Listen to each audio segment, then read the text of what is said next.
Seguimos en Palabras Políticas, ya caminando los últimos pasos de este programa.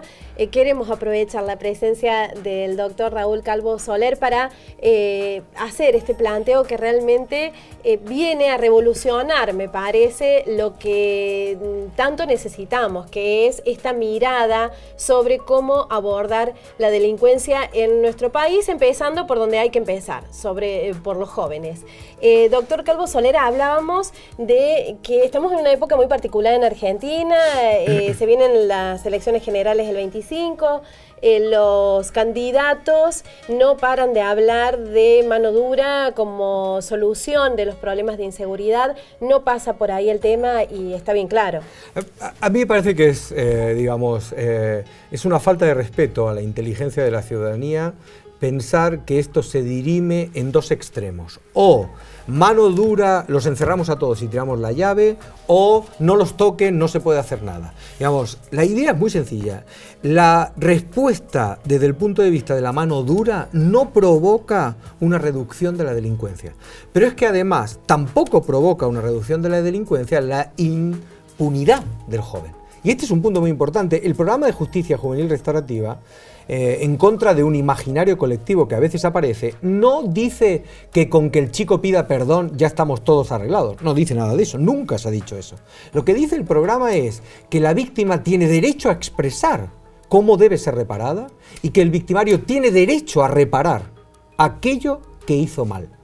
Pero debe repararlo porque en la impunidad... Tiene la obligación en todo caso. Yo diría más, porque para mí es algo más importante. Tiene el derecho a reparar.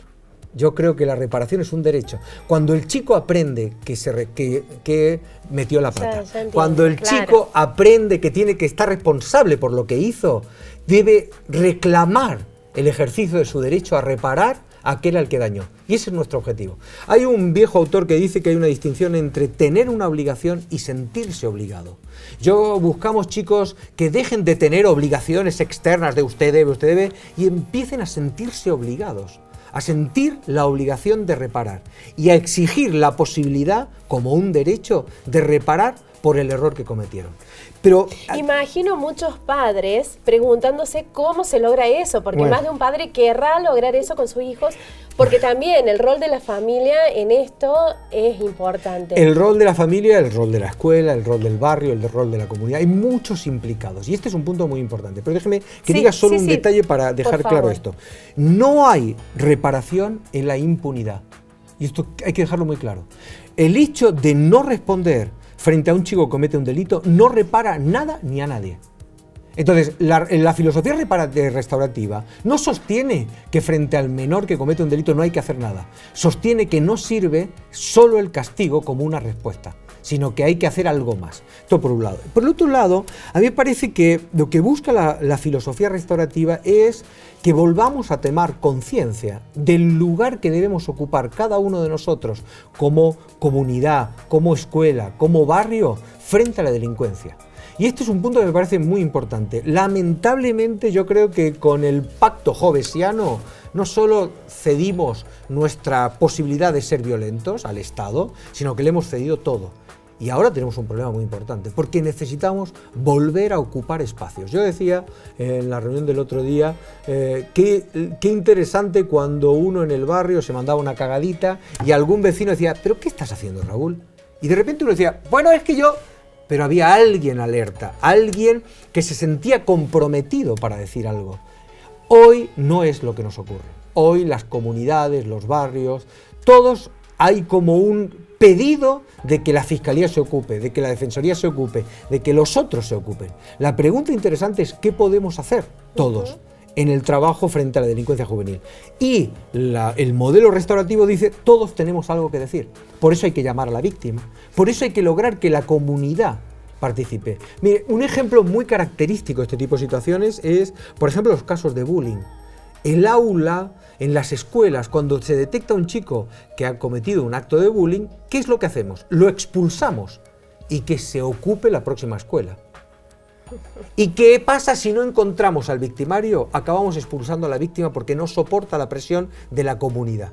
Bueno, necesitamos repensarnos como comunidad frente a la delincuencia juvenil. Y la filosofía restaurativa es eso, es una respuesta no solo frente a la delincuencia juvenil, es una respuesta frente a una manera de relacionarnos unos con otros. Hace pocos programas teníamos sentado aquí a un estudiante de la licenciatura en psicopedagogía que está haciendo su tesis en las escuelas secundarias privadas y públicas, comparando. Y encontró un dato muy interesante que tiene que ver sobre la expectativa de futuro, que es muy diferente en unos jóvenes respecto de otros, y que esa expectativa de futuro es como lo que les cercena ya de entrada cualquier posibilidad más adelante de plantearse cualquier cosa. ¿Ustedes encontraron esto? ¿Hay una posibilidad de resolver esto? Porque por ahí resolvemos el problema concreto, pero después ese joven sale a la sociedad, no encuentra posibilidades, ¿y qué hacemos con él? Yo creo que hay que ver la cuestión desde aún es más básica. Veamos. ¿Cuántos de nosotros, siendo adolescentes, no hemos vulnerado una norma? No hemos encontrado... No hay nadie que pueda tirar la primera piedra. Esto es parte de esta dinámica. Estamos trabajando con un contexto humano donde incumplir la norma es un placer. Nosotros tenemos muchos chicos y ¿por qué lo robaste? Y para probar. Esta es la respuesta, para probar. A veces no hay detrás de esta respuesta un mundo de complejas situaciones de familia. A veces sí, muchas veces, de familia desestructurada, de droga, pero muchas veces es un probé. Los chicos, atrévete, lo hice. Bueno, si frente a ese probé no hay respuesta del sistema, y por cierto, no hay respuesta del sistema no porque el sistema no lo sepa, porque esto es lo más interesante, el sistema sabe que robaste, pero el sistema frente al robo no reacciona. Bueno, si esto es lo que ocurre, nosotros validamos este tipo de comportamientos. Entonces, la idea fundamental es una idea mucho más básica. Es cierto que alguien que cree que tiene expectativas de futuro tiende a comportarse dentro de la comunidad de una manera distinta a quien cree que ya no tiene nada que ganar ni que perder.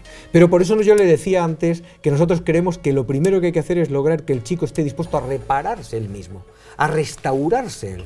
Y la restauración tiene que ver con esto, tiene que ver con creerse que es parte de una comunidad, que es parte de un colectivo con el que interactúa. Entonces uno puede trabajar eso, pero yo insisto siempre sobre esta cuestión. Tengo una colaboradora también, Raquel, que dice el comportamiento de un adolescente es lo más parecido a un comportamiento delictivo. Porque los adolescentes reaccionan desde esa perspectiva. Bueno, esto es lo que tenemos que entender. No naturalizar, normalizarlo. Ser capaces de reaccionar desde otro lado para evitar la reiteración de los comportamientos.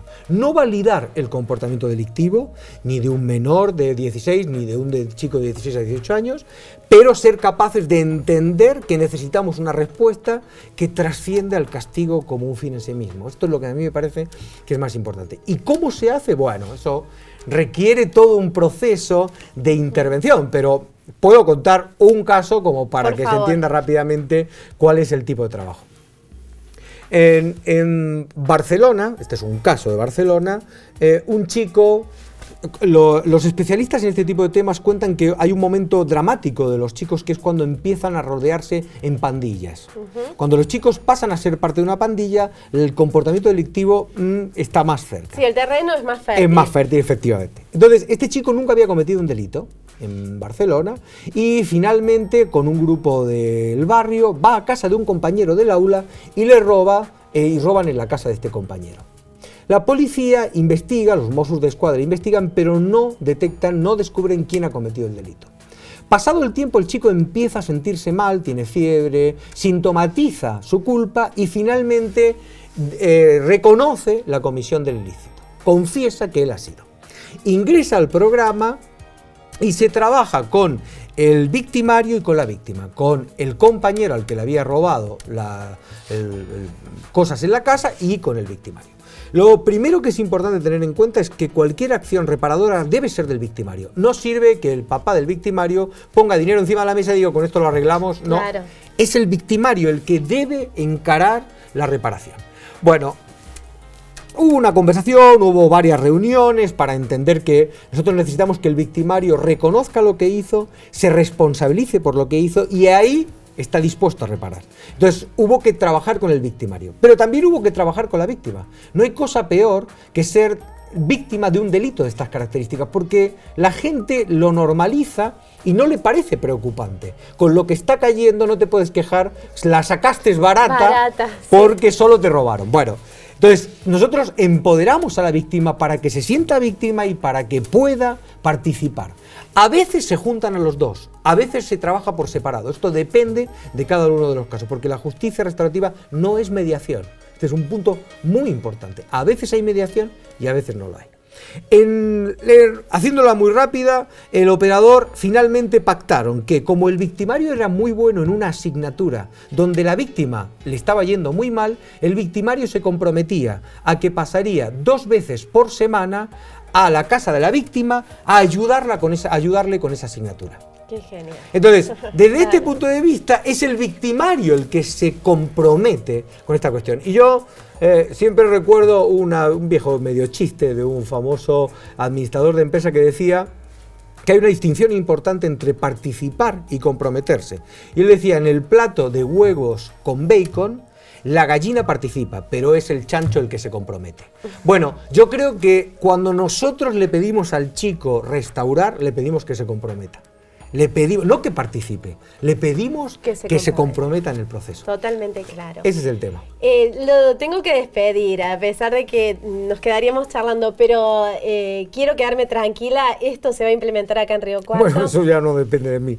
Pero la voluntad está. Yo he notado una firme voluntad para tirar adelante un proyecto de estas características y no importa, digamos, yo creo que sea hoy, sea mañana, sea cuando sea, no hay opción. Como dijo uno de los firmantes del convenio en San Isidro, no podemos no intentarlo. Podremos equivocarnos, pero no podemos no intentarlo. Ese es el tema. Muchísimas gracias. Muchas gracias por la invitación. Muchísimas gracias. Nos vamos a la última pausa. Esta sí, nos queda solamente el cierre. No se vayan.